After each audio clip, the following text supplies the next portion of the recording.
ReZero Season 3, Episode 16, the final episode, which is crazy. I'm just gonna say right off the bat, with only one episode left, there's no way in hell this is gonna do everything I want it to do. Lust already escapes, my guess is Gluttony's also escape. This guy knows too much. I mean, I feel like we should hold off on killing him, maybe. I don't know. What if killing him makes Rem gone forever? That's what makes it Gluttony.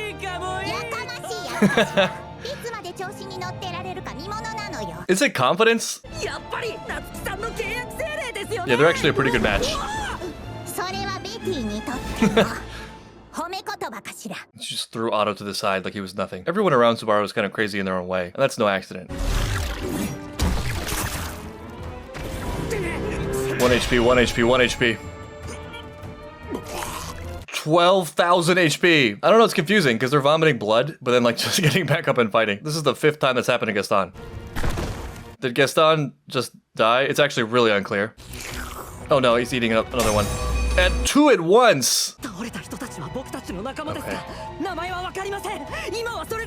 At least we know what's happening. We have a big idea, right? I wonder what it is for Gluttony. What's the trick to beating him? History says no. Oh, she got the thing! The thing she left in her hotel room. Yeah, I had my doubts. Maybe you need to unwrap it first. We shouldn't have said her name. I mean, you probably already knew, but...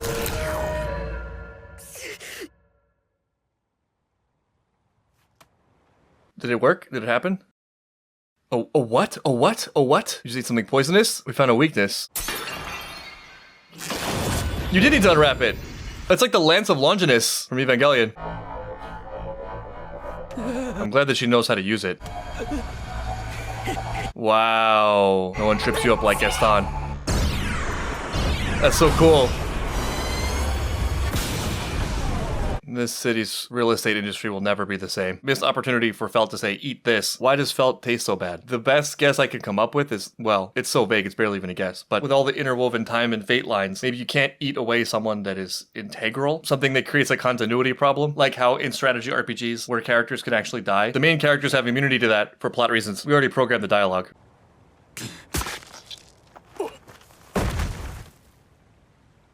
What the hell was that? What is attacking right now? What is attacking? What is this? Who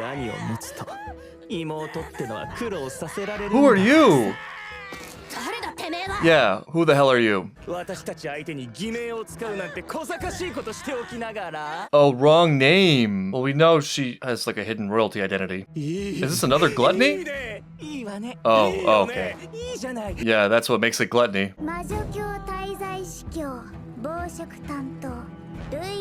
Rui. Let's not workshop our names in front of Gluttonies. That is a huge relief.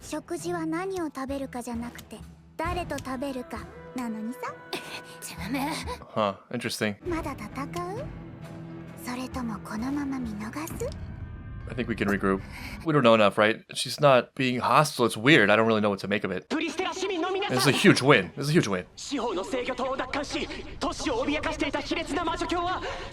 Wow, we did it. It's an overwhelming victory. All things considered, the way it started. Why? It's great. We did it, and no one died, as far as we can remember. The only real casualty here was property insurance. This started with them being completely caught off guard against not 1, not 2, but 4 Archbishops, more if you count multiple Gluttonies, whose power we didn't understand at all, and yet we made it out alive. It just occurred to me, I wonder how much difference Al being here made, if he does have something like Return by Death. Maybe this isn't totally a Return by Deathless victory. Subaru really stepped up in this one. He called it, and he barely used Return by Death.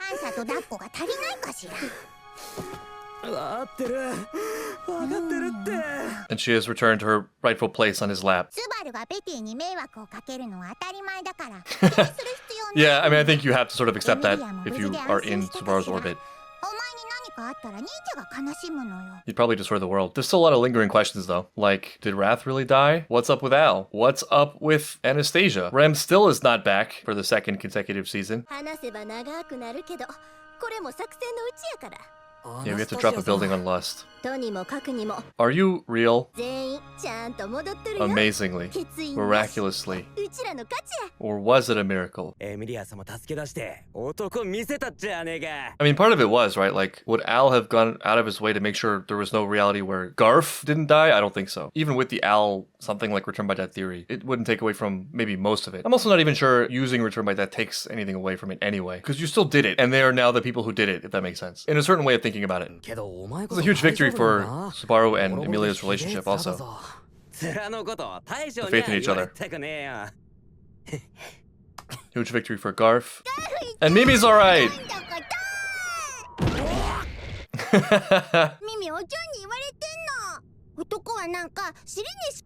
Let's not listen to this sort of relationship advice. This is me dominating you. No,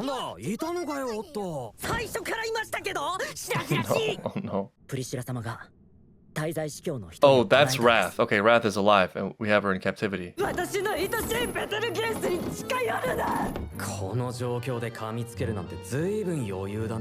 So at first I'm wondering, like, doesn't this put you in danger? But if my reading of her power is correct, once you figured it out, there's sort of a natural immunity to it. There's something really cool about that too. Where like, initially, Wrath I think was the most terrifying. But once you see through it, it sort of feels like a big nothing, kind of like Greed. Maybe that's a testament to how well, especially those two characters were written. Where like, they are very real problems, but the show solves the problem in a way that encapsulates some very interesting and important truth. With Wrath, it's like, oh, I didn't realize this was having an effect on me, that I even had a choice in the matter, and also how deliberate it was from you. I was thinking, it might be cool to make a list of sort of telltale signs, and it wouldn't necessarily be at the level of the information or the content of the idea, but more about the means and tactics of delivery, because somebody could be manipulative and happen to be right. In this case, it's not necessarily about the validity of the ideas, but more like the underlying logical structure and the intent. Some of the examples I came up with were like people who focus heavily on the emotion of a thing rather than the facts of a thing. Anytime someone tells you how you should feel, you should be outraged. It's like, just tell me what's going on. I can decide for myself if I should be outraged or not. Overuse of hyperbole, though sometimes that's hard to identify. It's like, are all of these things apocalyptic?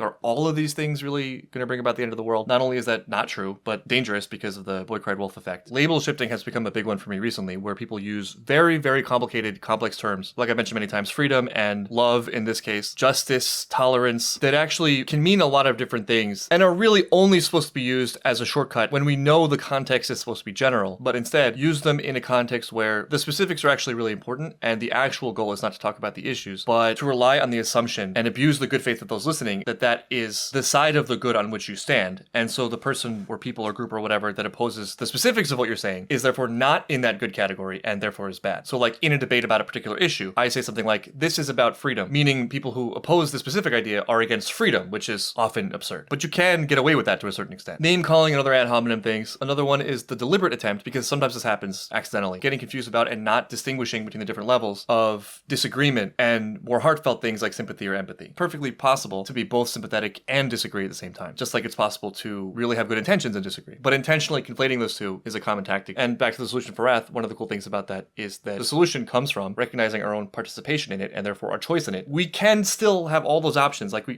can be outraged, but it doesn't have to be the default and it doesn't have to be like a one-to-one transfer. And it also often looks bigger than it is because of the echo effect. There's some contagion thing happening, and that there's maybe something very important to say about not participating in the contagion effect of it, not adding fuel to the fire. With Greed, I'll take sort of a different approach with this. One of the biggest, most zoomed out important things I think comes from Greed is that there are levels to things. There is a scale of evaluating motivations. And I think if you go far along down that line, it's not about you. It's about your connection to others, starting with the people around you and going out from there, Full Metal Alchemist style, and so on and so forth down that chain, the entire world, not only now, but throughout time. And so it makes a lot of sense why his weakness, his sort of worthlessness and low value through that self-centeredness essentially means he doesn't exist. He's the antithesis of existence as goodness or something like that. He's anti-life, and so on and so forth through all of them. I mean, they're just so well written, the Archbishops.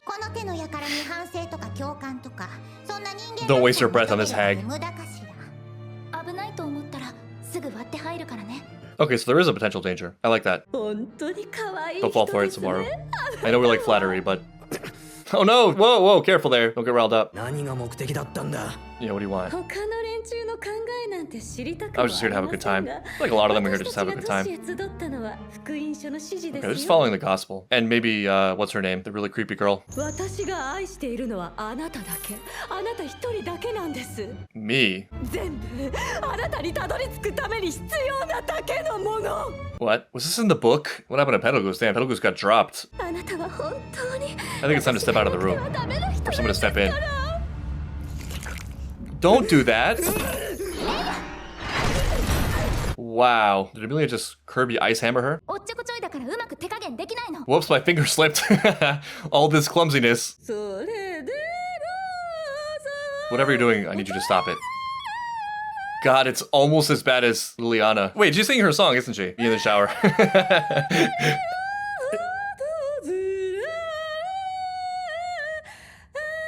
This is the worst thing Wrath's ever done. Trying to destroy your ears and your taste in art and your sensibilities and everything beautiful you've ever experienced in the world. It is now in ruins. This is an affront to God. Oh no, we didn't give her tools for her arsenal, did we?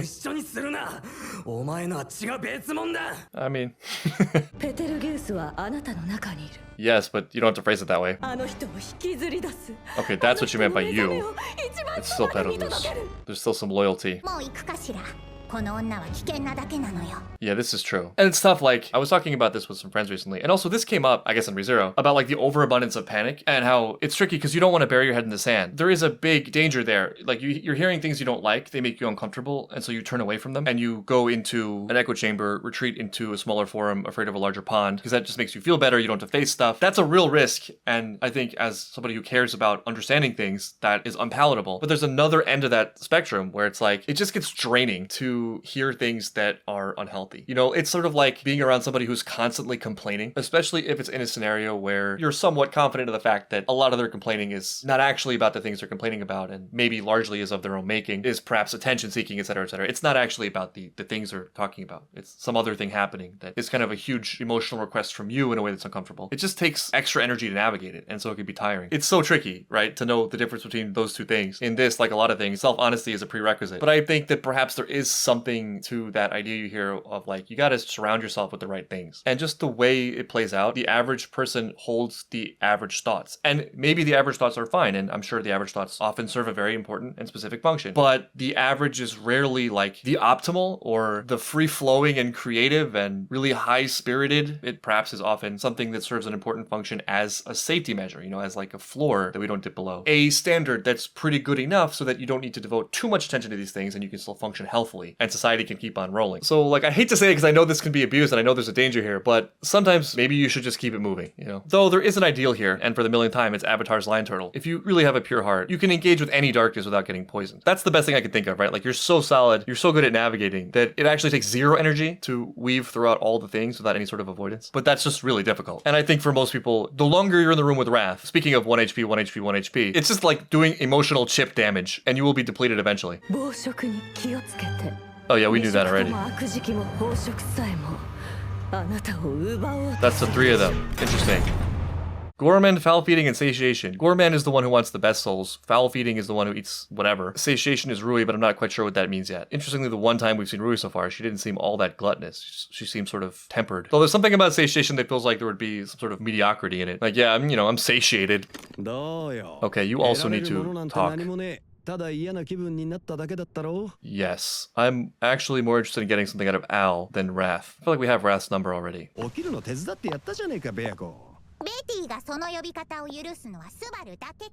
there is the theory, turns out, that Al is Subaru, so... Al took his loss. I mean, it's not a loss. He took it in stride that Subaru didn't listen to him, and that it went well, to his credit. Asking the important questions. I mean, he definitely helped, right? He went to some extreme measures, but this makes it seem pretty clear he's an ally, right? I was thinking about this, yeah, it's an interesting question. What do you do with her? And also killing is wrong? Cold-blooded murder is terrible? Anyone?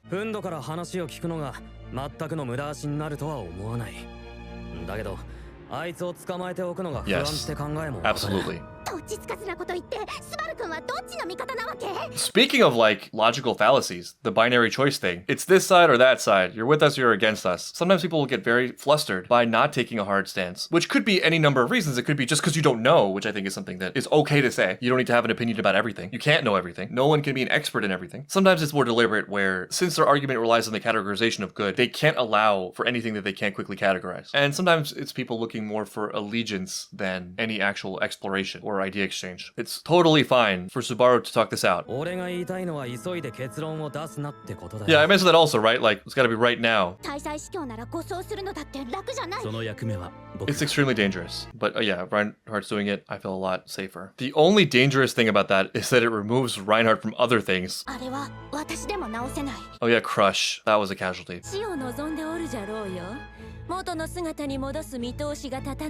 What we all tell ourselves when we play zombie games. Yeah, Bangu. What, freeze them until we have a cure? Putting them to sleep in ice. No, you're ruining our zombie fantasy, Last of Us fantasy. There's no hope for them, so we can enjoy killing them. That's the whole thing, Emilia. Don't take this away from me. If I can't kill zombies and devil dogs and fungus people, who am I supposed to kill? I need this. They should all be disgusted at this. Oh, that's cute. That's nice of her.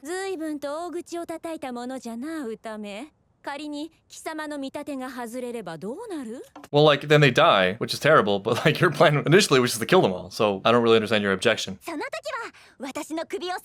Like, it's nothing. No pressure, Emilia. No one asked for her permission, but okay. No one cares. Look at them smiling. I'm sorry, I thought you were evil. He still could be evil. How do we know he's not evil? Where's the proof? Yeah, I had that feeling when you body slammed into that canal. Liliana saved a lot of people, for real. And the flies. Man, the people we're putting on ice to save, we're just stacking them up. It's all the flies, all the Umbreons. Rem, really putting off a lot of work till later. But don't worry, guys. In ReZero, no character goes away for that long. I'm sure we'll save them all by next season. Yeah, poor Crusch. But at least she's still alive. Are we gonna freeze Crusch or no? Yeah, what happens with Garf and his mom? And his half-siblings? Some things didn't change at all. Poor Heinkel. Are you okay, Reinhardt? Like, are you really okay? There's a lot to do with this character also, despite his initial perfection. Yeah, Puck's another one. Aww. Yeah, they made it, and they have each other. Celebrate the victories that you have. Could have been so much worse. So much worse. Oh, is this set up for terrible cliffhanger? Oh, what? Wait, what? So we got eaten, but who's Julius? He got eaten, but he's still here. That's weird.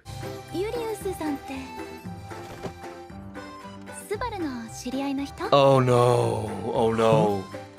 To the sound of Liliana's cheerful music. The result of the battle for Pristella. Well, I mean, that's terrible, but like, it's not as bad as Ram, right? At least he's on his feet. At least he's not a soulless corpse. I wonder what the distinction is, what makes the difference. Though I can understand how terrible that would be, because that's all your relationship's gone, except for Subaru. And also, Julius is very big on his honor and place in the world, but all hope is not lost, at least. And thank God he has Subaru, so it doesn't feel like quite the gut punch to me that Ram did. Wow, okay. I sort of can't believe that Season 3 is over. I will say that unequivocally, without a doubt, not even close, Season 3 was by far my favorite season. It's just so good. Firstly, I think this is such a great example of how to mix action and development and depth. I feel like since fighting itself is usually a thematic vehicle for some more fundamental things like competence, independence, the ability to affect change in meaningful ways, to defend the weak, to actually have a voice in fighting for values, the actual like bang bang boom boom of the fighting often is where the depth or the development kind of takes a pause. But that's not true in Season 3 of ReZero, because the people we're fighting are so interesting and their emergent philosophies are coming out during the fight, through their fights and their interactions. And not just through their words, but also through the whole way they were conceived. You know, like greed having no body, wrath puppeteering other people, lust taking other forms. So you get real depth at what I feel is truth, both in problem and solution, which is really important to me, while also having the spectacle of it, the pacing of it. It's not just people standing around in a room doing exposition, which I actually think is an improvement on Season 2. Season 2 had great moments, but like, like there were times where it was a little bit slower, you know, like they're standing in the room giving the backstory on, I already forgot her name, the clone girls. Like they're in a cottage talking about like how the clones came to be. Whereas here, maybe it benefited from the limited amount of episodes, but it was so tightly condensed. After that initial 3-episode setup, which I think was essential for laying the foundation, I think there really was only like one episode or half of an episode where it was like, okay, we're kind of like regrouping here and taking in people's opinions to set the stage for what's to come next. Other than that, it was just thrilling all the way through. Another thing that's so great about this season is that Subaru himself has all these great payoffs for the things we've suffered through. Like, we suffer with Subaru, and the show is so engrossing and engaging in that way, and then also did such a great job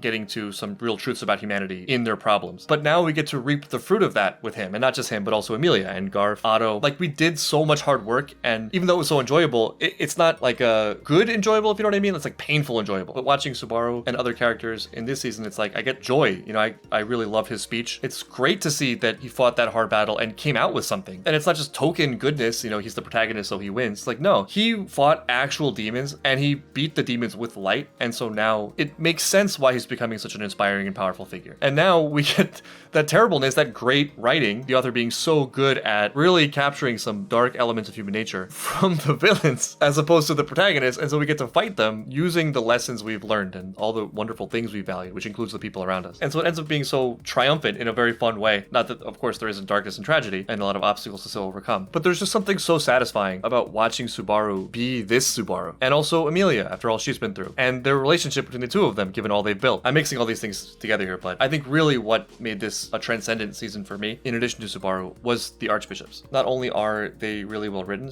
especially Greed and Wrath, but this is another one of those examples of something coming along in a show at exactly the moment I need it. Like with Avatar about starting on a journey, like Full Metal Alchemist with what is the value of a human soul, My Hero Academia with aiming for an ideal, and similarly Haikyuu with not making excuses and not labeling yourself, Attack on Titan with an ends justify the means mentality. Wrath, I think, is something that was so critical for me to watch. It reflects so closely something I've been dealing with and thinking a lot about, and I think sort of helped me come to terms with it in a way that is satisfying and I think very helpful, at least for now. The idea of that emotional amplifier and confusing that emotional reverberation and echo for the truth of the matter, or your genuine organic feelings, not realizing that there's a link there and there's an influence there, and that there's more of a choice there than might be immediately obvious, and that all that is okay, but the truly good things still have to lead the way. You know, it still has to be love, actual love, not love repurposed for some selfish need, a pursuit of truth, personal strength and agency, like Liliana, service to the world, born out of feeling of connection to it and appreciation for something like beauty, for lack of a better word, real inherent beauty in people in existence, the service to others that becomes a responsibility as a natural extension of that appreciation. Those are the antidotes to this like constant targeted emotion seeking to whittle you down and get you on board. Succumb to me, give in to your fear, your nihilism, your hatred. Actually, this came up in Assassination Classroom, the choice between nihilism, you know, the world has no meaning, everything is dark and terrible, which at first glance looks like the difficult choice, versus no, there actually is inherent beauty in people, which stems from inherent beauty in existence, and that's something worth fighting for, which actually turns out to be the harder choice in a certain way because of what it demands of you, which I suspect is the real reason why nihilism is so enticing, not the actual reality of it. And I think this season, and you know, maybe ReZero as a whole, is going to be a thesis in a similar vein